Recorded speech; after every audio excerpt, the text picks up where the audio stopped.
మన ప్రభువును రక్షకుడైన యేసు క్రీస్తు ప్రభుల వారి నామంలో ఈ ఆదివారపు ఆరాధనకు దేవుని యొక్క పరిశుద్ధ సమూహానికి పరిశుద్ధ జనాంగముగా కూడి వచ్చిన మీ అందరికీ నా నిండు హృదయపూర్వకమైన వందనాలు, దేవునికి స్తోత్రాలు. ప్రభు మిమ్మల్ని అందరినీ దీవించునుగాక. మీ అందరికీ సురక్షితమైన ఆరోగ్యాన్ని ప్రభు కలగచేయునుగాక.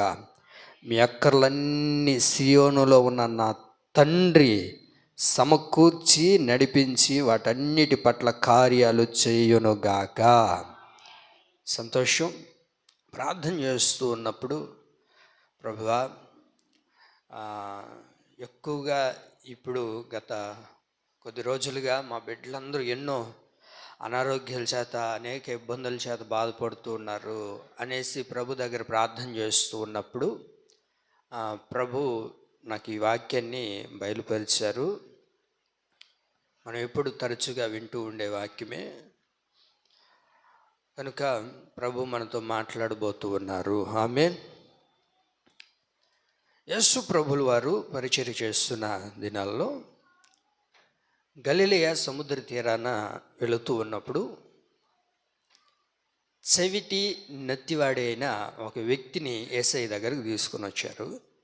యేసయ్య దగ్గరికి తీసుకుని వచ్చిన తర్వాత యేసయ్య వాడిని దూరంగా తీసుకుని వెళ్ళి వాడిని బాగు చేసి వాడిని స్వస్థపరిచి ప్రభు వాడిని నిలబెట్టిన తర్వాత ప్రభు అతనితో మాట్లాడుతూ ఉన్నాడు. ఇదిగో నీకు జరిగిన కార్యం ఎవరితో నువ్వు చెప్పొద్దు అన్న ప్రభు చెప్పిన తర్వాత ఆ చెప్పొద్దు అనిన కొలది ఆయన పేరు ప్రఖ్యాతులు ఆయన గురించి బహు ప్రళయంగా విస్తరించబడ్డాయి అని బైబిల్లో రాయబడింది. అనేక మందికి దేవుని గురించి చాటింపు చేస్తూ దేవుడు చేసిన అద్భుత కార్యాన్ని అందరికీ చెప్తూ ఉన్నప్పుడు ప్రజలందరూ దాన్ని గుర్తుపట్టి ప్రజలందరూ దానిని గ్రహించి ఇప్పుడు దేవుని గురించి అక్కడున్న ప్రజలు అక్కడున్న వారందరూ కూడా ఆయన చేసిన కార్యాన్ని బట్టి ప్రజలందరూ మాట్లాడిన ఒక చక్కటి మాటను ఈ దినాన మనం జ్ఞాపకం చేసుకుందాం.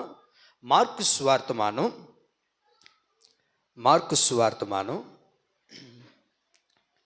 7వ అధ్యాయము 37వ వాక్యాన్ని మనం చదువుకోగలిగితే, మార్కు సువార్తమానం 7వ అధ్యాయము 37వ వాక్యాన్ని గమనించగలిగితే, ఈయన సమస్తమును బాగుగా చేసి ఉన్నాడు. చెవిటివారు మోగవారుగాను వినున్నట్లుగాను మోగవారు మాట్లాడినట్లుగాను చేయుచున్నాడని చెప్పుకొని అపరిమితముగా ఆశ్చర్యపడిరి. ఆమేన్. మరొకసారి నేను చదువుతున్నాను, గమనించండి. ఈయన సమస్తమును బాగుగా చేసి ఉన్నాడు. చెవిటివారు వినినట్లుగాను మూగవారు మాట్లాడినట్లుగాను చేయుచున్నాడని చెప్పుకొని అపరిమితముగా ఆశ్చర్యపడిరి. ఆమేన్.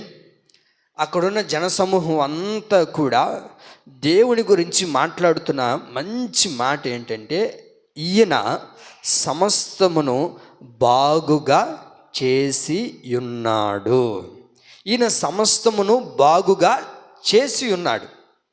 చెయ్యబోతాడు కాదు, చేసి ఉన్నాడు అనే మాటను మనం ఇక్కడ గమనించగలుగుతున్నాం. ఇదివరకు చేసేస్తున్నాడు, ఇప్పటికీ చేస్తూ ఉన్నాడు, ఇంకా మీదట కూడా ప్రభు చేయబోతూ ఉన్నాడు.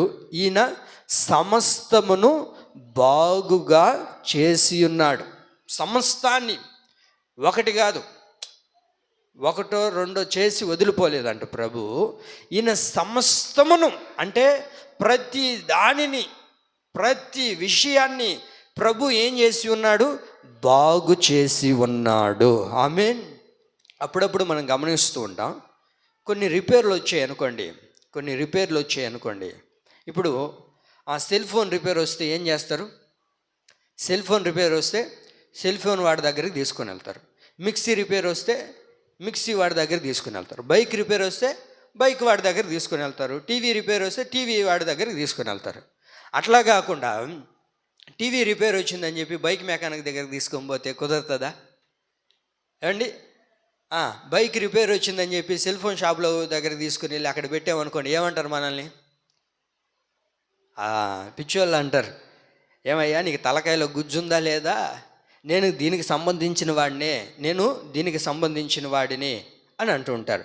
అట్లాగే మన జీవితంలో కూడా మనం గమనించగలిగితే, తలనొప్పి వస్తే తలకు సంబంధించిన డాక్టర్ దగ్గరికి వెళ్ళాలి. కడుపు నొప్పి వస్తే డాక్టర్లు కూడా ఈరోజు పని చేసుకోండారు, ఒక్కొక్క పార్ట్ని విడివిడిగా పని చేసుకోండారు. ఇది నాది, గుండెకాయ నాది, ఏమండి. నొప్పులు వస్తే కీళ్ళు నొప్పులకి దీనికి స్పెషలిస్ట్ ఈయన, పొంటికి ఒక స్పెషలిస్ట్ ఉంటాడు, కళ్ళకి ఒక స్పెషలిస్ట్ ఉంటాడు. ప్రతి అవయవానికి ఒక్కొక్క అవయానికి ఒక్కొక్క స్పెషలిస్ట్ని మనం చూస్తూ ఉంటాం కదా. కానీ మనం ఆరాధిస్తున్న దేవుడు ఎవరయ్యా అంటే, శరీరంలో ఏలుబడి చేస్తున్న ప్రతి అవయవాన్ని బాగు చేయగలిగిన దేవుడు. ఆమేన్. ఈయన సమస్తాన్ని బాగు చేయాలి. ఈయన సమస్తాన్ని బాగు చేసే గొప్ప దేవుడై ఉన్నాడు కనుకనే ఆ ప్రజలందరూ అంటారు, ఈయన ఎవరో తెలుసా? సమస్తమును బాగు చేసి ఉన్నాడు.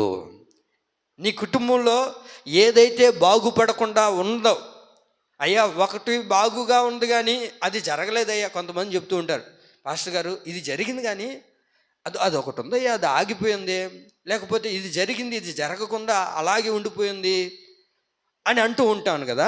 అయితే మన దైనందిన జీవితాల్లో ఈ ఆదివారం మీరు విశ్వసించండి, దేవుని మందిరానికి వచ్చారు, ప్రభు మనతోనే మాట్లాడుతున్నాడు.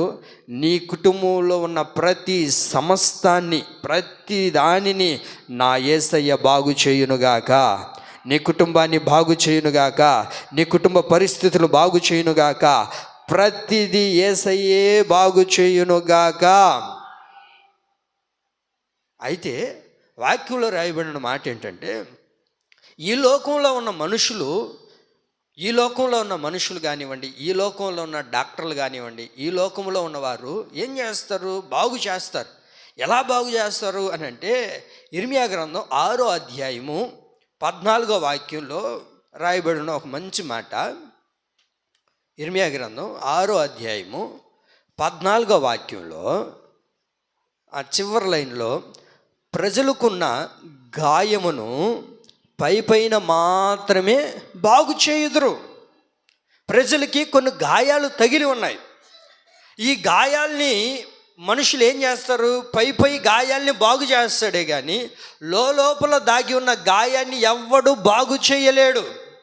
ఇప్పుడు మీకు పై ఒక దెబ్బ తగిలిందండి, పైన దెబ్బ తగిలిన దాన్ని ఏం చేస్తాం?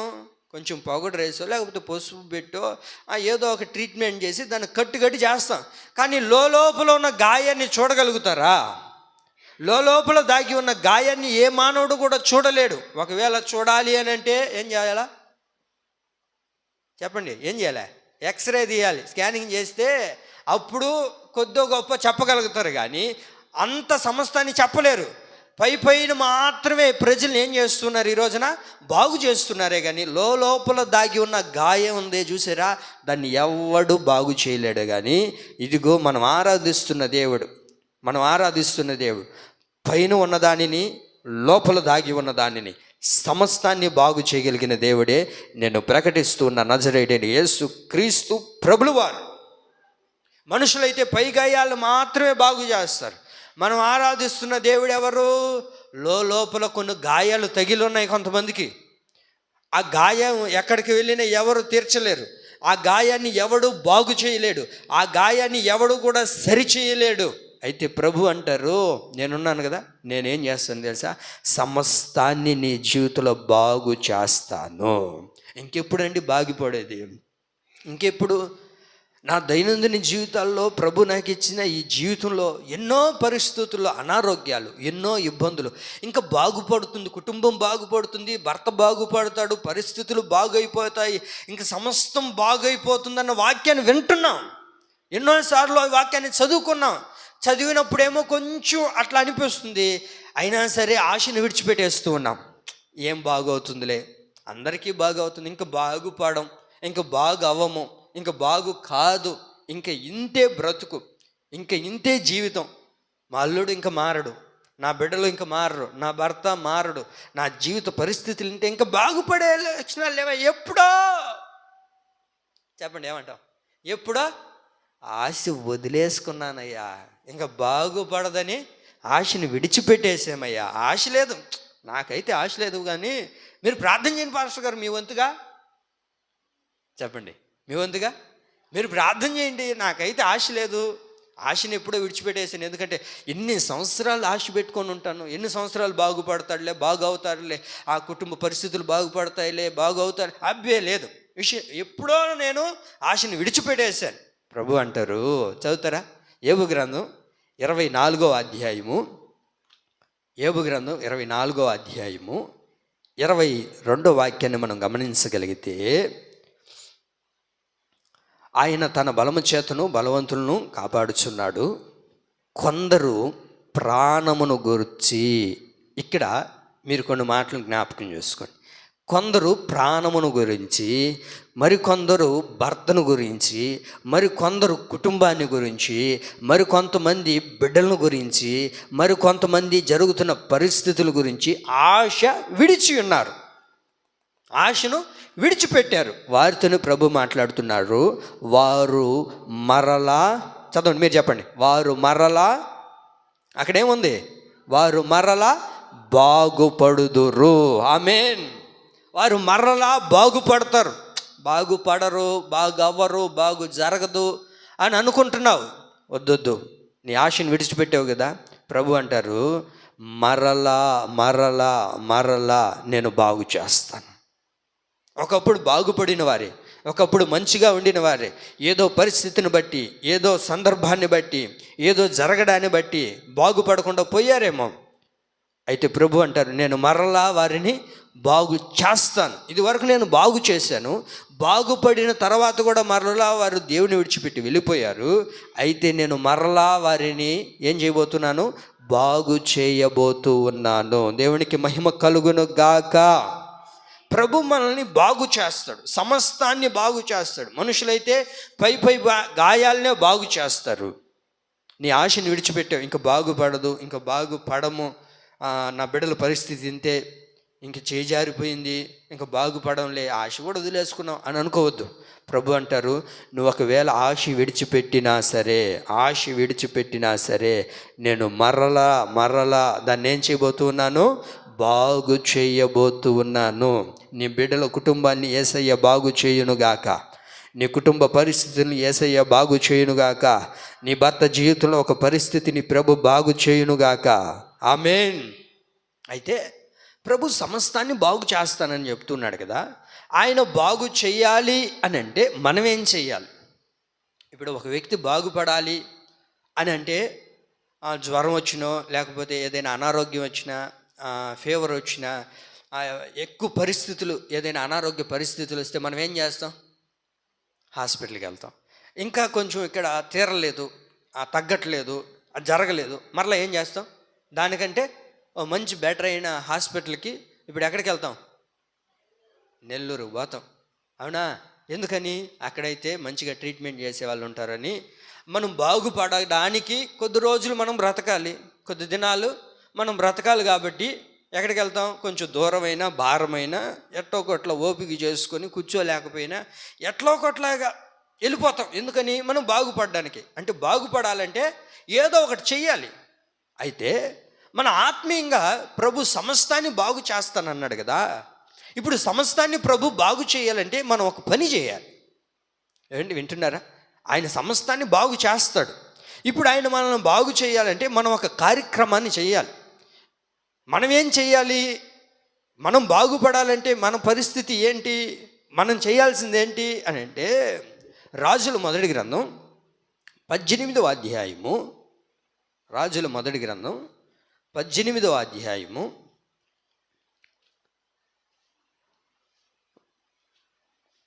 18వ అధ్యాయము 30వ వాక్యం చదువుతారా? అప్పుడు ఏలియా నా దగ్గరకు రండని జనులందరితో చెప్పగా, జనులందరూ అతని దగ్గరకు వచ్చి, అతడు క్రింద పడద్రోయబడి ఉన్న, అండర్లైన్ చేయండి, క్రింద పడద్రోయబడి ఉన్న యెహోవా బలిపీఠమును బాగు చేసి, చాలండి, యెహోవా బలిపీఠమును బాగు చేయాలి. మనం బాగుపడాలి అని అంటే మన జీవితంలో మనం చేయాల్సింది ఏంటంటే, యెహోవా బలిపీఠాన్ని మనం ఏం చేసుకోవాలి? బాగు చేయాలి. అనగా ప్రార్థన అనే బలిపీఠాన్ని మనం బాగు చేసుకోవాలి. ప్రార్థన అనే బలిపీఠాన్ని నువ్వు బాగు చేసుకోవాలి. ఎక్కడో నీ ప్రార్థన అనే బలిపీఠం పడిపోయింది, ఎక్కడో నీ ప్రార్థన అనే బలిపీఠం కూలిపోయింది. ఏ పరిస్థితిని బట్టి ఎక్కడ నీ ప్రార్థన అనే బలిపీఠం సరిగా లేదో దాన్ని చూసుకొని ఎక్కడ పడత్రోయబడి ఉంది నా బలిపీఠం. ఈ ప్రార్థన అనే బలిపీఠం పడిపోవడం ద్వారా మన జీవితాల్లో అనేక అపజయాలు ఎదురవుతాయి. మీరు గమనించగలిగితే ఏలియా ఎప్పుడైతే ప్రార్థన అనే బలిపీఠాన్ని కట్టాడో, ఎప్పుడైతే ప్రార్థన అనే బలిపీఠాన్ని నిలబెట్టుకున్నాడో, ఉన్న శత్రువులందరినీ భూమి మీద లేకుండా చేశాడు. దేవుని మహోన్నతమైన కార్యాలు అక్కడ జరగడం ప్రారంభించబడ్డాయి. ఆమేన్. నా జీవితంలో ప్రభు సమస్తాన్ని బాగు చేయాలి అని అంటే యెహోవా బలిపీఠాన్ని మనం ఏం చేయాలా? బాగు చేసుకోవాలండి. ఆ బలిపీఠాన్ని సక్రమంగా కట్టుకోవాలి. ఎక్కడ పడిపోయింది, ఎక్కడ పడత్రోయబడి ఉంది, ఏ పరిస్థితిని బట్టి నా ప్రార్థన అనే బలిపీఠం త్రోయబడి ఉంది, ఏ పరిస్థితిని బట్టి నా బలిపీఠం పడిపోయి ఉంది, అది ఒకసారి ఆలోచించాలి. ఒకప్పుడు నా బలిపీఠం బాగా కట్టుకుంటూ ఉండేవాడిని, ఒకప్పుడు నా బలిపీఠాన్ని బాగా కట్టుకుంటూ ఉన్నదాన్నే. అయితే ఇప్పుడు ఎందుకని బలిపీఠం పడిపోయింది? ఈ బలిపీఠాన్ని నువ్వు కట్టుకోగలిగితే ప్రభు సమస్తాన్ని బాగు చేస్తాడు. ప్రభు బాగు చేయాలి అని అంటే మనం ఏం చేయాలో తెలుసండి? ప్రార్థన అనే బలిపీఠాన్ని మనం కట్టుకోవడం ప్రారంభించాలి. ఈ బలిపీఠం నిలబడాలి అని అంటే ఏంటి? దాన్ని క్రమంగా కట్టుకోవాలి, దాన్ని సక్రమంగా నిలబెట్టుకోవాలి. కడుతున్నాం ఏదో తాత్కాలానికి, ఏదో ఉరామరిగ్గా చేసేస్తే అయిపోతుందిలే, కాదండి.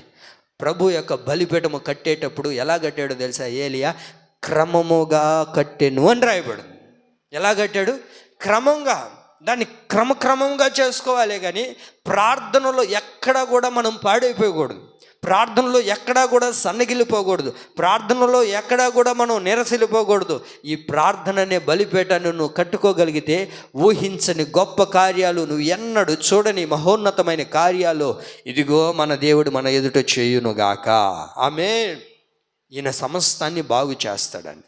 ఆయన సమస్తాన్ని బాగు చేయాలి అని అంటే మనం ఏం చేయాలి? ప్రార్థన అనే బలిపీఠాన్ని బాగుగా కట్టుకోవాలి.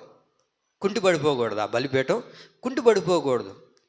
ఇప్పుడేదో చెదురులు పట్టిపోకూడదు. కొంతమందికి కుంటిపడిపోయి ఉంటుంది, కొంతమందికి ఆ బలిపీఠం చెదురులు పట్టిపోయి ఉంటుంది, కొంతమందికి ఎప్పుడోలే దాన్ని దులుపుకుంటే సాల్లే అని అనుకుంటూ ఉంటాం. కాదండి, నీ ప్రార్థన అనే బలిపీఠం ఉందో చూసారా, దాన్ని క్రమముగాను పడిపోయి ఉన్న, పడద్రోయబడి ఉన్న ఆ బలిపీఠాన్ని మనం ఏం చేయాలి? బాగు చేసుకోవడం నువ్వు ప్రారంభించగలిగితే ప్రభు నీ ఎదుట నిలబడి, నీ కుటుంబంలో నిలబడి సమస్తాన్ని ప్రభు బాగు చేయునుగాక.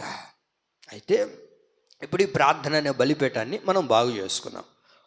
మన దైనందిన జీవితాల్లో వేటిని ప్రభు బాగు చేస్తాడు. ఈయన సమస్తాన్ని బాగు చేసే దేవుడు కనుక ప్రతిదాన్ని ఆయన బాగు చేస్తాడు. ఆయనకి అసాధ్యమైనది ఏది లేదు, ప్రతిదీ సమస్తము సాధ్యమై ఉన్నది. అయితే కొన్ని విషయాల్ని మనం గమనిద్దాం. వేటిని ఆయన మన జీవితంలో బాగు చేస్తాడు, మన జీవితంలో దేనిని ప్రభు బాగు చేస్తాడు, ఇది మన ప్రశ్న. మొదటి మాట, దేనిని ఆయన బాగు చేస్తాడు అని అంటే రోగములను బాగు చేస్తాడు. చెప్పండి, దేన్ని బాగు చేస్తాడు? రోగాలను, అనారోగ్యములను ప్రభు బాగు చేయును. చదువుతారు రాజుల రెండవ గ్రంథం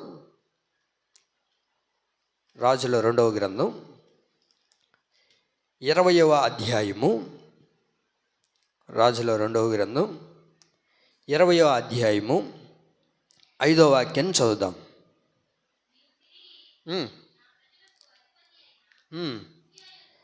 ఇస్కే ఎదుకుపోయి అతనితో ఇట్లనుము,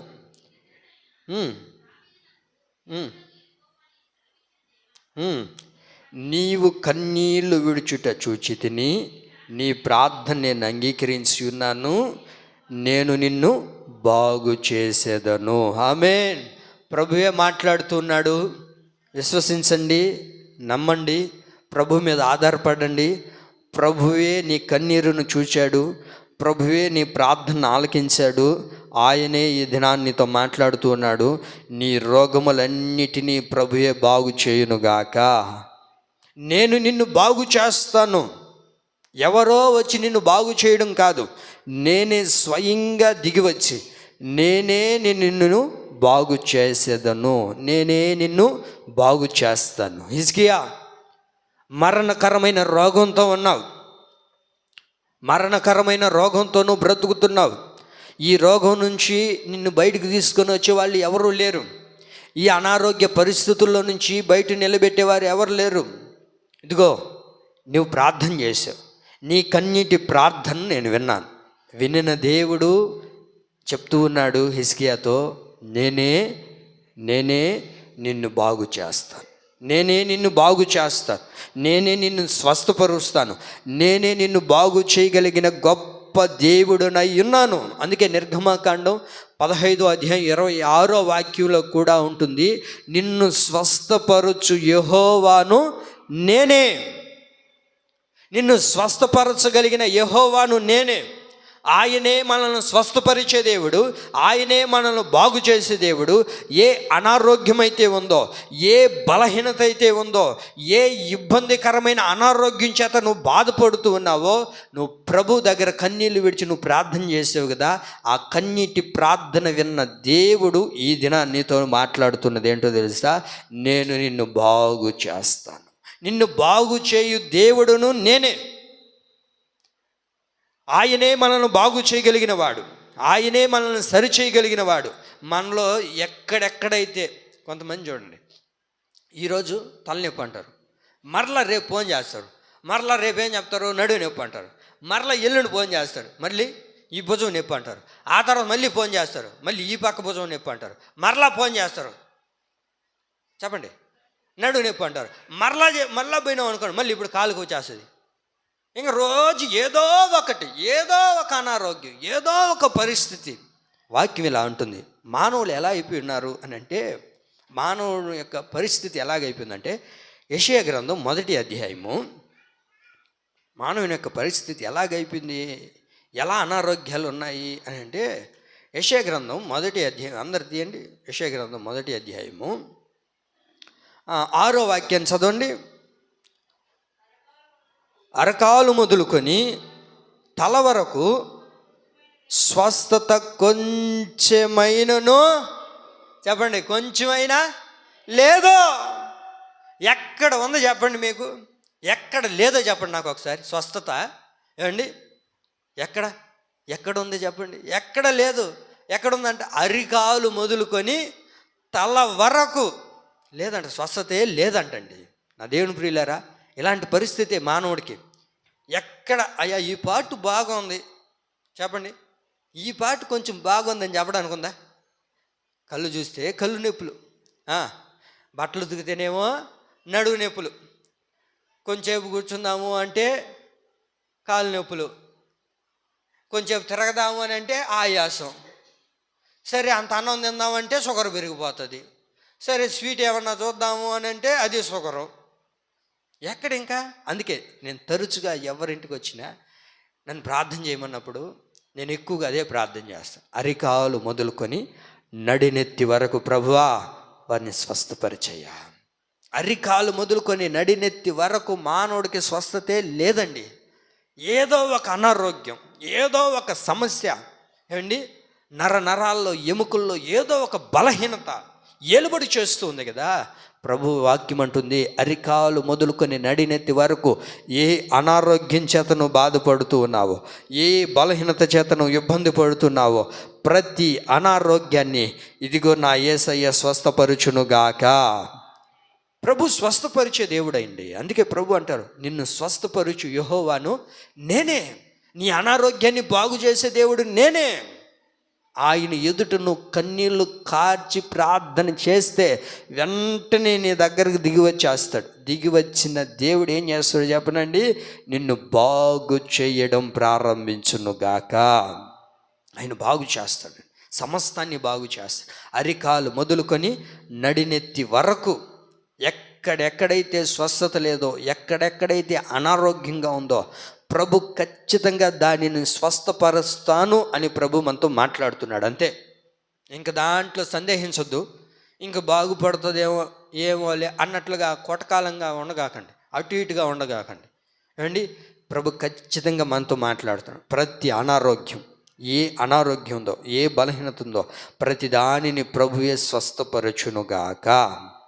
ఇప్పుడు ప్రభు ఏం చెప్పారు? రోగాల్ని, అనారోగ్యాన్ని నేను బాగు చేస్తానన్నాడు. ఇప్పుడు రోగాన్ని బాగు చేయాలి. అక్క వచ్చినావు అక్క, వందనాలు అక్క. కొంచెం జ్వరంగా ఉందక్క, ఏం ట్యాబ్లెట్ వేసుకోవాలి? మీరు ఆగండమ్మా, మా డాక్టర్కి చెప్తా. చెప్పండి అక్క. అది ఓకే తాత, అక్క చెప్తా. అక్క జ్వరంగా ఉంది, పారాసెట్. ఇంకొంచెం ఎక్కువైంది, డోలానా? ఓకే. జ్వరం వస్తే డోలా, జలుబు దగ్గు వస్తే లియోసిట్రిజను, ఇంకేదైనా వస్తే ఇట్లన్నిటికీ మాత్రలు ఉన్నాయి కదా. మరి ప్రభు దగ్గరికి కూడా ఒక మాత్ర ఉంది, తీసుకుందాం ఆ మాత్ర. అనారోగ్యాలన్నిటికీ మన దైనందిన జీవితాల్లో ఇక్కడ ఈ శరీరానికి కొన్ని ట్యాబ్లెట్లు ఉన్నాయి కదా. మరి దేవుడు మనల్ని ప్రతి అనారోగ్యాల నుంచి బాగు చేస్తానన్నాడు. మరి దీనికి కూడా ఒక ట్యాబ్లెట్ ఉంది ప్రభు దగ్గర. అది బాగుపడాలి అంటే, రోగం తొలగిపోవాలంటే, జ్వరం పోవాలంటే పారాసెటమాల్ వేసుకోవాలి, దగ్గు జలుబు పోవాలంటే లియోసిట్రిజన్ వేసుకోవాలి. ఇప్పుడు ఈ రోగం తొలగిపోవాలంటే కూడా ఒక ట్యాబ్లెట్ ఉంది. అది ఎక్కడుంది ఆ ట్యాబ్లెట్? నెల్లూరులో కాదు, నిర్గమకాండం 23వ అధ్యాయం 25వ వాక్యం చూద్దాం. ఇక్కడ ఉంటుంది ఆ ట్యాబ్లెట్. రోగం తొలగిపోయే ట్యాబ్లెట్ ఉంది. రోజుమేరక్క తీసుకో. నిర్గమకాండం 23వ అధ్యాయము 25వ వాక్యం బాగుంటుంది, చదువుతారా?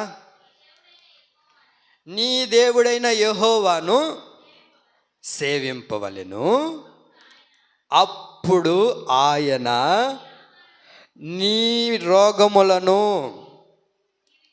అమ్మా అక్కడ చదవండి, నేను నీ మధ్య నుండి రోగము తొలగించెదను. దేవునికి మహిమ కలుగును గాక. ఏం ట్యాబ్లెట్ చెప్పనండి?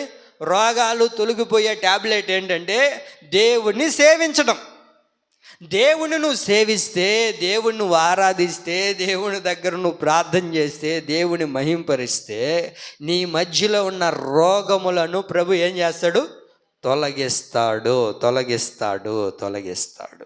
ఏ రోగం ఉన్నా, ఎలాంటి అనారోగ్యంతో బాధపడుతున్నా, అది చెప్పలేనిదైనా చెప్పుకునేదైనా, ప్రతి రోగం ఉన్నప్పుడు నువ్వేం చేయాలో తెలుసండి? అలా కూర్చొని ప్రభుని స్తుతిస్తూ ఉండు, ప్రభుని సేవిస్తూ ఉండు, ప్రభుని ఆరాధిస్తూ ఉన్నట్లయితే నీ మధ్యలో ఉన్న ప్రతి రోగాలను, అరికాలు మొదలుకొని నడినెత్తి వరకు ప్రతి రోగాల్ని ప్రభువే తీసివేయబోతున్నాడండి. అయితే మనం ఏం చేయాలి? ప్రభుని సేవించాలి, ప్రభుని ఆరాధించాలి, ప్రభుని స్తుతించాలి. నిజమే, అనారోగ్యాలు ఎవరికి లేవు చెప్పండి? మన తల్లిదండ్రులు మనకు ఆస్తులు ఇవ్వలేకపోయినా ఈ రోజుల్లో ఏమండి, పొలాలు, ఇళ్ళ స్థలాలు సంపాదించి మనకి ఇవ్వకపోయినా ఒకటి మాత్రం ఇచ్చిపోతున్నారు, అదే షుగరు, అదే అనారోగ్యాలు. షుగర్ మాత్రం ఇచ్చిపోతున్నారు. యేసయ్యకి మహిమ కలుగును గాక. ఇదేనా ఏమండి? షుగర్లు ఉన్న, అనారోగ్యాలు ఉన్న సమస్యల్ని ఇచ్చిపోతూ ఉన్నారు. ఈ మధ్య నేను ఒక వీడియో చూస్తుంటే ఆ వీడియోలో చెప్పారు, మన నాన్నకు లేకపోయినా, మన తాతకు లేకపోయినా, అంటే మన నాన్న వరకు తెలుస్తుంది మనకు, తాత వరకు తెలుస్తుంది, కానీ వాళ్ళ నాన్నకున్నది మనకు తెలియదు కదా, మన ముత్తాతకు ఉండేది మనకు తెలియదు కదా. అది కూడా ఒకవేళ వారుకున్నా కూడా మనకు వస్తుందంట. ఆ టెస్ట్ చేసుకోవాలంట, ఈ మధ్య వచ్చిందంట ఆ టెస్ట్. దాన్ని చేసుకోవాలంట. అంటే మన పూర్వీకుల్లో కూడా ఉన్నా సరే, చూసారా, నాన్నలో లేకపోయినా ఇబ్బందిలే, మన తాతలో లేకపోయినా ఇబ్బంది, ఆ తాతకునింది అనుకో, అప్పుడైనా మనకు వస్తుందంట. వస్తుందాక? ఖచ్చితంగా వస్తుందంట. దాన్ని టెస్ట్ చేసుకోమని చెప్తున్నారు. ఎందుకంటే కొన్ని అనారోగ్యాలు ఎవరికి లేవే మా ఇంట్లో, ఎట్లా వచ్చేసింది అని అంటే, అది ఎక్కడో ఉండి, అది తరుముకుంటా వచ్చి ఉంటుంది. అయితే ఇలాంటి అనారోగ్యాల మధ్యలోనే ఉన్నామండి. దానికి చిన్న లేదు, పెద్ద లేదు. పుట్టిన బిడ్డలకి షుగర్లు ఉంటున్నాయి, రేపో మాపో పోయే వాళ్ళకి షుగర్లు ఉంటున్నాయి. అన్ని వ్యాధులు, అన్ని తెగుళ్ళు వచ్చేసి పడేసి ఉన్నాయండి. అయితే నువ్వు దేవుణ్ణి సేవించగలిగితే, దేవుణ్ణి ప్రార్థించుకోగలిగితే, దేవుణ్ణి ఆరాధించుకుంటూ ఉంటే ప్రభు ఏం చేస్తాడో చెప్పనండి? నీ రోగాలన్నిటినీ ఏం చేస్తాడు ఆయన? చెప్పండి, ఏం చేస్తాడు? తొలగిస్తాడు. నీ మధ్యలో ఏ రోగం అయితే ఉందో, మన మధ్యలో ఏ రోగం అయితే ఏలుబడి చేస్తుందో దానిని తొలగిస్తాడు. నువ్వు సేవిస్తూ ఉన్నావు అనుకోండి, దేవుణ్ణి ఆరాధించుకుంటూ ప్రార్థన చేసుకుంటూ ఉండాలి. మనకు రోగం వచ్చినప్పుడు, మనకు అనారోగ్యం వచ్చినప్పుడు ఏం చేయాలి? హలో, చిన్నా ఏందో చిన్నా ఏం అర్థమే కావట్లేదా కాదు. ఏం చేయాలా? దేవుణ్ణి సేవించాలి, దేవుని దగ్గర ప్రార్థన చేయాలి. అట్లాగని నేను ఏమండి డాక్టర్ల దగ్గరికి వెళ్ళొద్దు అనట్లేదండి. డాక్టర్ని సృష్టించిందే దేవుడు. ఏమండి ప్రతి మెడిసిన్ని సృష్టించిందే దేవుడు. ఎక్కడి నుంచి వస్తుంది మెడిసిను? ఏక చెట్లలో నుంచి, మూలకుల్లో నుంచి, కొన్ని ఆయుర్వేదం నుంచి, వాటిలో నుంచే. కాకపోతే మనం అటు తినలేమని, ఏర్లు వాటిని తినలేమని వాళ్ళు ట్యాబ్లెట్ రూపంగా చేస్తారు. అవన్నీ దేవుడే సృష్టించాడు. నేను పోవద్దు అనట్లేదు, వేసుకోవాలి. అవన్నీ మన కొరకు ప్రభు సృష్టించాడు. అందుకే యేసయ్య అన్నారు ఒక మాట, ఏమన్నాడు? వైద్యుడు రోగముతో ఉన్నవాడికి, అనారోగ్యంతో ఉన్నవాడికే వైద్యుడు అక్కర. మరి ప్రభువే చెప్పాడు కదా. అట్లాగని ఏమండి మనం చేయాల్సింది మనం చేయాలి, దేవుని స్తుతిస్తూ ఆ ట్రీట్మెంట్ చేసుకోవాలి. కొంతమంది ఉంటారు ఏమండి ఇంకా అంత దేవుడి మీదే భారం మోపేయకూడదు అంటే, అట్లా మోపేస్తే దేవుడు చేయలేడా అని నేను అనట్లేదు, ఖచ్చితంగా చేస్తాడు. ఏమండి అయితే నీ వంతుగా నువ్వేం చేయాలి? ప్రభు మీద ఆధారపడి ఆ తర్వాత మనం చేసుకోవాలి. వింటున్నారండి? అట్లాగని కొంతమంది ఏం చేస్తారు, మూర్ఖంగా ఉంటారు. మేము హాస్పిటల్కి పాకపోతే పోతావు, ఆ తర్వాత పరదేశులము ప్రియురారా ఆ పాట పాడుకోవాల్సి వస్తుంది. మేము ఎందుకు వచ్చింది? ఏమండి ప్రభుని సేవిస్తూ ప్రభు దగ్గర మొట్టమొదటిగా ప్రభు దగ్గర ప్రార్థన చేసుకొని ఆ తర్వాత సుశీల అక్కడికి వెళ్ళామనుకో, సుశీల అక్క అంటున్నా, ఆమెకి ఏం తెలుసు ఇంజక్షన్, అదే షాప్ అక్కడికి వెళ్ళామనుకో, అప్పుడు అక్క చూస్తుందా, పెద్దదేం లేదా తగ్గిపోతుంది పో. అర్థమైందా? అలా చేయడానికి గల కారణం ఏంటంటే, ప్రభు దగ్గర మొట్టమొదటిగా నువ్వు ప్రార్థన చేసావు, ప్రభు దగ్గర సేవించావు కనుక ప్రభు నీ రోగాన్ని తొలగిస్తాడు. గత దినాల్లో పోయిన సోమవారం రోజు ఉపవాస ప్రార్థన పెట్టాం. అప్పటి వరకు డాక్టర్లు ఏం చెప్పారు? 70,000 రూపాయలు అయిపోతుంది, ఆ తర్వాత పాపకు రాళ్ళు ఉన్నాయి, అట్లా ఇట్లని చాలా కంగారు పెట్టారు. మనం అందరం కూడా ప్రార్థన చేసాం. ఆ ఉపవాస ప్రార్థన చేయడం ద్వారా ప్రభు అద్భుతకరంగా గొప్ప కార్యాన్ని ప్రభు చేసి అందరూ భారంతో ప్రార్థన చేశాం. ఆ ప్రార్థన విన్న దేవుడు మరుసటి రోజు వారు హాస్పిటల్కి వెళ్ళారు. హాస్పిటల్లో చూపించిన తర్వాత ఈ పాపకి ఏం లేదు పోండి, బ్రహ్మాండంగా ఉందంట. దేవుడికి మహిమ కలుగును గాక. ఆ పాపకి ఏమి లేదు, బ్రహ్మాండంగా ఉంది, ఏం కాదు ఆ పాపకి. అసలు ఏముంది ఆ పాపకి? నొప్పి వస్తుంది డాక్టర్, ఆ నొప్పి అది ఏం కాదు, తగ్గిపోతుంది పోండి. ఏమండి నేను అంటాను, ఒకవేళ హాస్పిటల్లో చేరి ఆ 70,000 రూపాయలు అయ్యి ఒక్కసారి హాస్పిటల్లో దూరేమనుకో, 70,000 కాదు ఏమండి 7 లక్షలు కూడా అయిపోతుంది. మనం చెప్పలేము దానికి. వాళ్ళు ఊరికే ఉరామరిగా చెప్తారు అంతే, రాబట్టుకోవాలి కదా. రాబట్టుకున్న తర్వాత కదా పట్టేసుకుంటారు మనల్ని బోన్లా. అండి దేవుడు ఖచ్చితంగా గొప్ప కార్యం చేశాడండి ఆ బిడ్డ జీవితంలో. దేవుడు ఆ బిడ్డను స్వస్థపరిచి, ఏం కాదు కొన్ని ట్యాబ్లెట్లు ఇస్తున్నాం, ఆ నొప్పి తగ్గిపోతుంది, బాగైపోతుందిలే పోండి అని చెప్పడానికి, అంత గొప్ప కార్యాన్ని ప్రభు చేయడానికి గల కారణం ఏంటంటే ప్రార్థన. దేవుని సేవించే ముందు నేను అదే చెప్పేది, మనకి ఏదైనా ఉన్నప్పుడు ప్రభు దగ్గర మనం సేవిస్తే ఉన్న రోగాలన్నిటిని ప్రభు తొలగిస్తాడండి. ప్రభు ఖచ్చితంగా గొప్ప కార్యాన్ని చేస్తాడు. నువ్వు సేవించుచూ ఉన్నప్పుడు ఆయన నిన్ను ఎలా స్వస్థపరుస్తాడో తెలుసా అండి? యోబు గ్రంథం 5వ అధ్యాయము ఎలా బాగు చేస్తాడు. నువ్వు ఆయన సేవిస్తూ ఆయన ఆరాధిస్తూ ఉంటే ఆయన్ని ఎలా స్వస్థపరుస్తాడు? యోబు గ్రంథం 5వ అధ్యాయము ఆ మాట బాగుంటుంది, చదవండి. 18వ వాక్యం చదవండి. యోబు గ్రంథం 5వ అధ్యాయం 18వ వాక్యం చదవండి అమ్మా. ఆయన గాయపరిచి గాయమును కట్టును, ఆయన చేతులే ఏవి మనల్ని స్వస్థపరిచేది? ఆయన చేతులే మనల్ని స్వస్థపరచబోతున్నాయి. ఆయన చేతులే మనల్ని బాగు చేయబోతున్నాయి. ఆయన గాయపడిన హస్తం చేత ప్రభు మనకి స్వస్థత కలగ చేయునుగాక. ఆయన గాయములో ఉన్న స్వస్థతని ప్రభు మనకి ఇవ్వబోతున్నాడండి. అందుకే యెషయా గ్రంథంలో కూడా మనం చూడగలుగుతాం కదా. యెషయా గ్రంథంలో ఏమని ఉంటుంది? ఆయన పొందిన గాయముల ద్వారా మనకేం కలిగింది? స్వస్థత కలిగింది. ఆయన పొందిన గాయాలు ఎందుకయ్యా అంటే మనకు స్వస్థత కలగ చేయడానికి. ఆయన చేతులతోనే మనల్ని స్వస్థపరచబోతూ ఉన్నాడు. మంచి ఆరోగ్యాన్ని ప్రభు ప్రసాదించబోతూ ఉన్నాడు. మీ ప్రతి అనారోగ్యాన్ని ప్రభు తీసివేయబోతున్నాడు. అరికాలు మొదలుకొని నడినెత్తి వరకు ఏ అనారోగ్యం అయితే ఉందో, ఏలుబడి చేస్తుందో ఆ అనారోగ్యాన్ని ప్రభు తొలగించునుగాక. కుటుంబంలో ఉన్న అనారోగ్యం తొలగించునుగాక. దేశంలో ఏలుబడి చేస్తున్న ప్రతి అనారోగ్యాన్ని తొలగించునుగాక. హాస్పిటల్లో ఎంతోమంది అనారోగ్యం చేత బాధపడుతున్నారో వారందరినీ యేసయ్య చేతుల ద్వారా స్వస్థత కలగ చేయునుగాక. ఆమేన్. నమ్మండి, ప్రభు ఖచ్చితంగా ఏం చేస్తాడు? స్వస్థపరుస్తాడు. ఇది శారీరకమైన స్వస్థత ప్రభు కలగజేస్తాడు. ఇంకొక మాట చదువుతాడు ఈ దీంట్లోనే, సామెతల గ్రంథం 3వ అధ్యాయము. ఇప్పటి వరకు శారీరకంగా మనం చూసాము. ఇంకొక మాట చూడండి, సామెతల గ్రంథం 3వ అధ్యాయము 7-8 వాక్యాలు చదువుతారా? అనుకొనవద్దు, యెహోవా యందు భయభక్తులు కలిగి చెడుతనం విడిచిపెట్టుము, అప్పుడు నీ దేహమునకు ఆరోగ్యమును నీ ఎముకలకు సత్తువ కలుగును. నువ్వు దేవుని యందు భయభక్తులు కలిగి చెడుతనాన్ని విడిచిపెడితే అప్పుడు నీ దేహానికి నీ ఎముకలకు ఏం కలగజేస్తాడు ఆయన? చెప్పండి, ఏం చేస్తాడు? సత్తువును. సత్తువు లేదు, ఉండదే మన ఎముకల్లో. అది ఉంటే ఆదివారం అవి ఎందుకు తెచ్చుకుంటాం? రావట్లేదే, పొల్ల పెట్టులోడు. మన ఎముకల్లో సత్తు ఉంటే దాన్ని ఎందుకు తెచ్చుకుంటా చెప్పండి? దాన్ని ఎందుకు? ఏంది మీరు సీరియస్గా ఉన్నారు? మా ఊరోళ్ళు అయితే ఆదివారం అయితే చాలు 4 గంటలకు వెళ్ళిపోతారు. 4 గంటలకు వెళ్ళిపోయి సంచి ఎత్తుకొని కూర్చొని ఉంటారు. ఎందుకు? కూర తర్వాత సంగతి. ఇంకొకటి ఉంటాయి చూసారా? ఏందయ్యా? పేపాయిలు వాడడానికి. నో అదొక్కటైనా మా వాడికా, మా చిన్న పిల్లకాయలు ఉన్నారు మా పిల్లలకి, ఈయన వాడు కొంచెం వీక్గా ఉన్నాడా? ఎందుకు?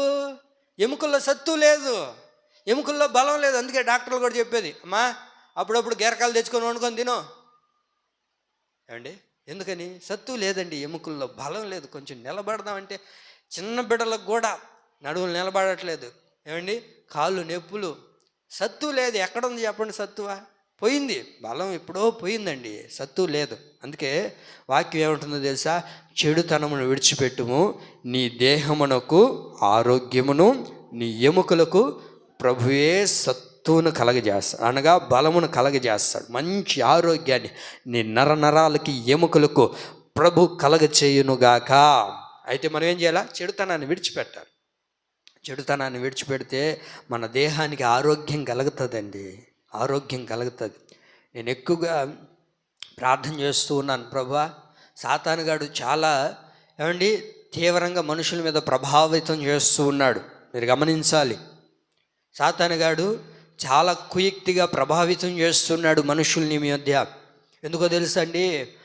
అనారోగ్యం పాలవడానికి ఒకటి, అనారోగ్యం పాలైతే ఇబ్బందులు పడి దేవుడిని దూషించి దేవునికి దూరం అయిపోయి చచ్చిపోతాడు. చనిపోయిన తర్వాత ఎక్కడికి వెళ్తాడు? డైరెక్ట్గా నరకానికి వెళ్ళిపోతాడు. వాడు ఆలోచన ఏంటంటే ప్రజలకు అనారోగ్యం తేవాలి, ఆ అనారోగ్యం నుంచి డైరెక్ట్గా వాడు దగ్గరకు తీసుకొని పోవాలని ఒక ప్లాన్ వేస్తాడు. ఆ ప్లాన్ ఏంటంటే, ఇప్పుడు మీరు గమనించండి, ఈ మధ్య అయితే డాక్టర్ల దగ్గరికి వెళ్తే డాక్టర్లు దానికి సంబంధించింది చెప్పేవాళ్ళు. ఈ అనారోగ్యం వచ్చిందంటే ఇది కారణం, ఈ అనారోగ్యం వచ్చిందంటే ఇది కారణం, ఈ అనారోగ్యం వచ్చిందంటే దీనికి ఇది కారణం అని చెప్పేవాళ్ళు. ఇప్పుడు ఏం చెప్తున్నారు చెప్పనా? నేను విన్నది నేను తెలుసుకున్నది, చాలామంది డాక్టర్లు కానివ్వండి, ఆ తర్వాత నర్సులు కానివ్వండి, ఆ తర్వాత మెడిసిన్ ఇచ్చే అన్నోళ్ళు కానివ్వండి, చాలామంది నాతో చెప్పింది ఏంటంటే, ఎందుకు ఎక్కువగా చిన్నపిల్లల్లో కానీ పెద్దవాళ్ళలో కానీ ముసలోళ్ళు ఇదన్నీ ప్రభావితం చేసేది ఈ అనారోగ్యం ఊరికినే కలుగుతుంది, దీనికి అంతటికి మూల కారణం ఎక్కడ ఉంది అని అంటే చెప్పమంటారా? ఒకటి, అదే సెల్ ఫోన్లోనే ఉందంట అనారోగ్యం. ఎట్లా చెప్పగలుగుతారు పాస్టర్ గారు అంటే, ఎందుకనంటే సెల్ ఫోన్ తీసుకున్నప్పటి నుంచి సరిగా మానవుడు నిద్రపోవట్లే, నిద్రే రేట్లు, రాత్రి మగళ్ళు దాన్నే నొక్కోవడం. ఈ మధ్య అన్లిమిటెడ్ వచ్చేసింది. అన్లిమిటెడ్ నువ్వు ఎంతైనా చూడు, అసలు నెట్టే అవ్వదు, ఇంకా అన్లిమిటెడ్. ఎందుకు? సాధారణగడికి బాగా మన గురించి తెలుసు. ఇంకా అన్లిమిటెడ్ పెడేస్తే ఇంక వాడు ఏం చేస్తుంటాం, ఇంక రాత్రి 11 అయినా 12 అయినా 1 గంట అయినా చూస్తూనే ఉండడం పని. రీల్స్ చూసుకోవడం, షార్ట్లు చూసుకోవడం, వెబ్ సిరీస్ చూసుకోవడం, ఇంకా సీరియల్స్ చూసుకోవడం. ఎన్నైనా నువ్వేది పలికితే అది వస్తుంది. అన్ని సమస్తాన్ని సెల్ ఫోన్లోనే ఉంచేసాడండి. అందుకనే ఎవడు కూడా సరిగ్గా నిద్రపోవట్లేదు, సరిగ్గా ఉండట్లేదు. సరిగ్గా నిద్రపోకపోతే ఏమవుతుంది? అనారోగ్యం. Okay okay. సరిగ్గా నిద్రపోకపోతే మన ఒంట్లో ఉన్న హార్మోన్స్ చేంజ్ అయిపోతాయి కదక్క. సరిగ్గా నిద్ర లేకపోతే మానవుడు ఎంతసేపు నిద్రపోవాలి? కరెక్ట్గా 8 గంటల సేపు నిద్రపోవాలి. ఎవరు నిద్రపోతున్నాడు చెప్పండి ఈ రోజున? ఎవరు నిద్రపోవట్లా? దుప్పట కప్పు, ఫోను నొక్కు. బాగుందా?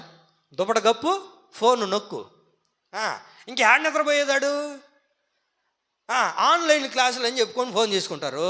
ఆన్లైన్ క్లాస్ ఎప్పుడో అయిపోతుంది, అరగంటలో అయిపోతుంది. ఇంకా నొక్కు చెప్తా ఉండు, ఏవేవో చూడడం. అండి, నువ్వు సరిగ్గా నిద్రపోకుండా చేస్తున్నది ఏంటిది? సెల్ ఫోనే. ఎవరితో మాట్లాడనివ్వట్లేదు, ఏమండి, ఎవరితో ఉండనివ్వట్లేదు. ఈరోజు చాలామంది భార్య భర్తల్లో కూడా ఆ ప్రేమ అనురాగాలు తగ్గిపోవడానికి గల కారణం ఏంటంటే, ఎంతసేపు ఫోన్ నొక్కుంటా ఉండే. ఇంకెప్పుడు ఈయన భార్యతో మాట్లాడేది? ఆయకేమో భర్త దగ్గర కూర్చొని, అయ్యా నువ్వేమో నాకు తెచ్చిపెట్టవలేదు, ఏం చేయబడలే, కొంచెం ముచ్చటగా ఒక 4 మాటలు ఏం మాట్లాడాలి నీతో? సోది కాకపోతే ఏం మాట్లాడతావు నీతో? చెప్పు, ఏందో చెప్పు. సీరియస్గా ఇంకా అట్ట మాట్లాడితే సరేలే అయ్యా చూసుకోపో, నువ్వే ఫోన్ చూసుకోలే అయ్యా. ఈ మనసును, ఈ వ్యక్తిని చెడగొడుతుంది ఎవరు? వెళ్ళే కదా. సరే, ఈయన 2 రోజుల తర్వాత అయ్యో మన భార్య ఎట్ట అనేది కదా ఆ రోజు, సరేలే మనమే ఫోన్ విడిచిపెడదాం అని భార్య దగ్గరికి వచ్చాడు అనుకో, ఇప్పుడు ఏమి ఎత్తుకుంటుంది? నువ్వు చెప్పయ్యా. ఈయన వస్తే ఏమే మాట్లాడు, ఏంది పిల్లోడు, మళ్ళీ చెప్తావు పో, మంచి మందారం వస్తుంది చూసుకోవాలా. ఇప్పుడు ఏమైంది? ఈయనకి నేర్పించింది ఎవరు? ఈయనే కదా. ఆయనకి నేర్పిస్తుంది ఎవరు? వీళ్ళిద్దరూ ఎవరికి నేర్పిస్తున్నారు? రే ఫోన్ చూడబాకరా, ఏడ చూడబాకరా, మనం చూడకూడదురా. అవునే కదండి. ఈరోజున పిల్లలకి కళ్ళు కూడా సరిగ్గా కనబడట్లేదండి. మైండ్ చాలా ఇదైపోతుంది పిల్లలకి, అది పాడైపోతుంది అండి. సెల్ ఫోన్ చూసి చూసి చూసి చూసి చూసి మాట వినట్లేదు సరిగ్గా పిల్లలు. అంటే చిన్నపిల్లలు అంటే మాట వినరు కదండి అంటారేమో, వినరు నిజమే. కానీ ఎలా అయిపోతున్నారంటే దాని మీద అడిక్ట్ అయిపోతున్నారు, ఏమండి, దానికే బానిసలు అయిపోతున్నారండి. అదే మనసును, ఎముకల్లో ఉన్న సత్తుని తినివేస్తుంది. అది సాతాను గడేసిన గ్యాలం. ఈరోజు మన వాళ్ళు సినిమా హాల్కి పోలేరని భక్తులు ఉండారు, కొంతమంది ఆత్మీయ భక్తులు ఉండారు, ఏమండి వింటున్నారా? ఆత్మీయ భక్తులు కొంతమంది ఉన్నారు, సినిమా హాల్కి బారు. వీళ్ళు ఎక్కడికి? సినిమా హాల్కి బారు. మేము సినిమాలు చూడమండి, మేమంతా యేసు ప్రభు నమ్ముకున్న వాళ్ళమండి, మేము సినిమాలు చూడమండి. మంచిదే, సినిమా హాల్కి బారు. కానీ ఫోన్లో మాత్రం కొత్త సినిమాలు చూస్తారు, కొత్త సీరియల్ చూస్తారు, వచ్చే వెబ్ సిరీస్ చూస్తారు, కామెడీ చూస్తారు. ఇంకా అంతా అమ్మేగా, ఏమండి. విషయం ఎంతైనా ఏదైతే ఏముంది? తలబగలు కొట్టుకోవడానికి చెప్పండి, మీరు చెప్పండి బాగుంటుంది. తలబగలు కొట్టుకోవడానికి ఏమంట? మీ భలే చెప్తారండి సామెతలు, నాకు బాగా ఇష్టం. చెప్తాలి జయం తల్లి, తలబగలు కొట్టుకోవడానికి ఏ రాయి అయితే ఏముంది? అంతే కదా. తలబగలు కొట్టుకోవడానికి, మన జీవితాలను పాడు చేసుకోవడానికి సెల్ ఫోన్ అయితే ఏముంది, సినిమా థియేటర్ అయితే ఉంది. కాకపోతే సినిమా థియేటర్ అయితే పెద్ద బొమ్మ వేస్తాడు, పెద్ద పెద్ద బాక్సులు పెడతాడు, తలుపులు మోస్తాడు, అంతకంటే ఏముండదు. ఇక్కడైతే చిన్న బొమ్మ వస్తుంది, చిన్న సౌండ్ వస్తుంది, అంతే తేడా. కాకపోతే ఆడ పాప్కార్న్ అమ్ముతారు, ఏడైతే పాప్కార్న్ ఉండదు, అంతే తేడా. అంతేనా? ఇంకేముందండి? ఎముకలకు సత్తు లేదండి, శరీరాన్ని పాడు చేస్తుంది. చెడుతనం చెడుతనం చెడుతనం చెడుతనం అనారోగ్యం పాలవడానికి ఇదే. ఆరోగ్యం ఉండట్లేదు, హార్మోన్ చేంజ్ అయిపోతున్నాయి, మనిషిని తీసేస్తుంది, పాడు చేస్తుంది. గ్రహించలేకపోతున్నాడు, వదిలేయాలి అని అనుకుంటున్నాడు కానీ విడిచిపెట్టలేకపోతున్నాడు ఫోన్ని. అదే నీ జీవితాన్ని పతనానికి దారి తీస్తుంది, నీ జీవితాన్ని నాశనం చేస్తుంది, దేవుడి నుంచి కూడా దూరం చేస్తుంది, దేవునితో గడిపేంత సమయం కూడా లేకుండా చేస్తుంది సెల్ ఫోన్. కనుకనే నా దేవుని ప్రియులారా, ప్రతి అనారోగ్యమును ప్రభు దూరపరుచునుగాక. ఆమె దేన్ని బాగు చేస్తాడు? ఆయన రోగమును బాగు చేస్తాడు. రెండో మాట, దేనిని బాగు చేస్తాడు అని అంటే అవివిశ్వాసాన్ని బాగు చేయును. దేన్ని బాగు చేస్తాడు ఆయన? అవివిశ్వాసాన్ని బాగు చేస్తాడు. చదువుతారా? ఇర్మియా గ్రంథం 3వ అధ్యాయము. ఇర్మియా గ్రంథం 3వ అధ్యాయము. ఇర్మియా గ్రంథం 3వ అధ్యాయము 22వ వాక్యం.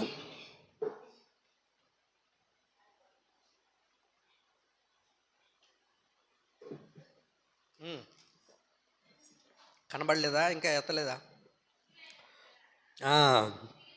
తిరిగి రండి. మీ అవిశ్వాసమును నేను బాగు చేస్తాను. మీరు తిరిగి రండి. ప్రభు ఏం దూరపరుచుకోవట్లేదండి. విశ్వాసంలో సన్నగిలిపోయావని, విశ్వాసంలో పడిపోయావని, విశ్వాసం నుంచి దేవుని నుంచి దూరం అయిపోయావని ప్రభు విడిచిపెట్టట్లేదు. ప్రభు ఈ ఆదివారం మనతో మాట్లాడుతున్నాడు. ఇదిగో మీరు మరలా తిరిగి రండి. ఎక్కడైతే మీరు అవిశ్వాసం చోటు చేసుకుందో మీ అవిశ్వాసాన్ని నేను బాగు చేస్తాను. మీ అవిశ్వాసాన్ని నేను బాగు చేస్తాను. దేవుని బిడ్డలు చాలామంది దేవునికి దూరం అయిపోయి అవిశ్వాసులుగా మార్చబడిపోతున్నారండి. అవిశ్వాసాన్ని చోటు చేసుకుంటున్నారు.